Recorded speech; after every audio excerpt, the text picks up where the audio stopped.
Hi, I'm Miavi, and today I'm going to be making antlers. Welcome to the shop.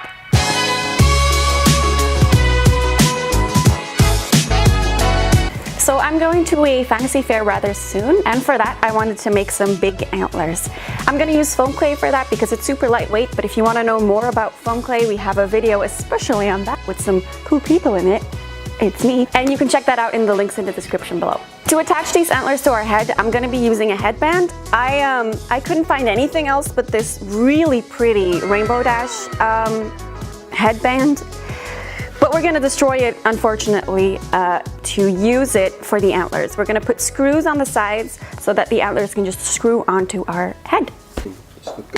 So I've drawn out the rough shape of the antler that I want, and now I'm going to take some wire and trace it so it has more stability. If you just use the foam clay on its own, it's going to go everywhere, and we're going to use the wire so that everything stays in place.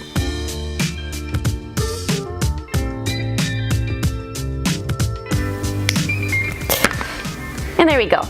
Now I have two wire frames for my antlers, and I'm just going to put the foam clay straight onto them.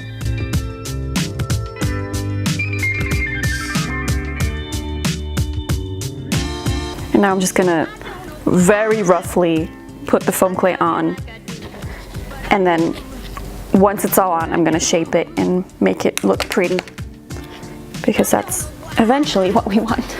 I love you like I do, but I do, Lord, I do. I don't know why you treat me like you do, but you do. I'm cling filming my platform so the foam clay doesn't stick to it. I'm gonna get rid of all the seams, and I'm gonna start making this look like an antler instead of a weird sausage hand.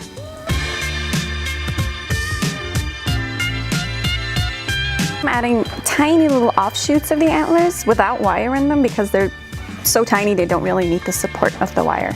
Antlers aren't perfect. They're organic matter, so if you have bumps, if you have seams, it all kind of adds to the effect. Okay, so my antlers are drying in the back. In the meanwhile, I'm gonna start on my headband. I have this lovely rainbow dash headband that I'm not gonna put on my head. I'm gonna refurbish it, I'm gonna put some screws in it, but first I need to get rid of this and these. So I'm gonna take a knife.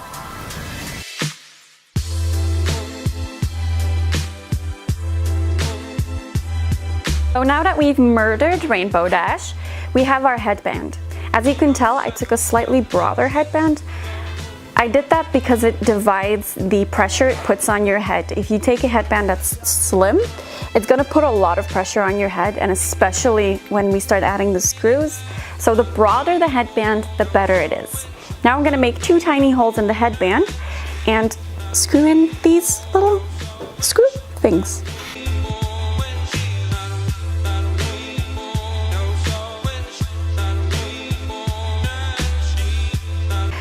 One of the biggest pros about this way of securing your antlers on your head is that you can wear the headband underneath your wig and poke the screws out. That way you will never see the headband, and it looks really natural, or as natural as antlers are gonna get. So now that the foam clay is on our wire frame, we have to wait about 48 hours until the foam clay is dry. I'm gonna put this somewhere safe.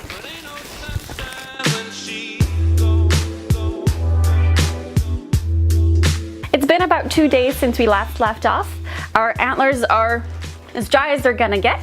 Now I'm gonna Dremel them down because there's still some unevenness in them, and I want them to have a nice organic look.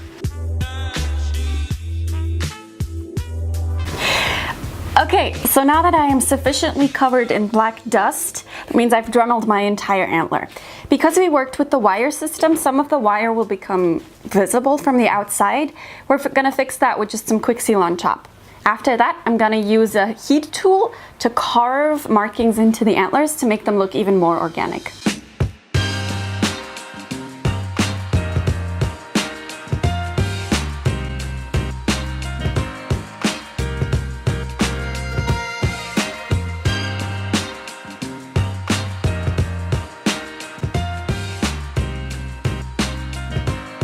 Cool, so now that we used our heat tool to score our antler, we're gonna go outside and plasti dip it.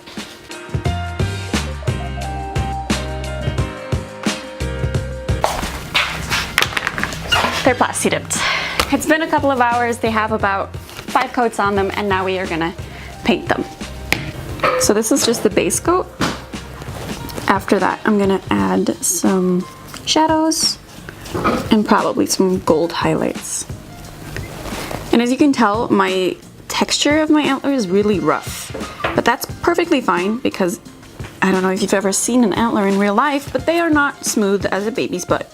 Okay, so for an accent color, I want to add gold highlights to this. Now, I don't want to use any gold paint. I want it to have a really chrome effect, and for that, I'm gonna use a gold spray can.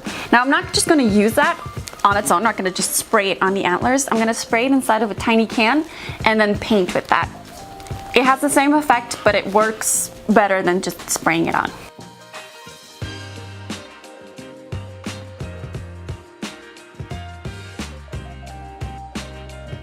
Okay, so now everything is painted. All is left to do is to put them on these spikes. I'm gonna be using plugs for that because otherwise I'm afraid that the stability of the horns isn't gonna be that great. So what I'm gonna do is I'm gonna insert plugs in each of the horns and then just screw them on.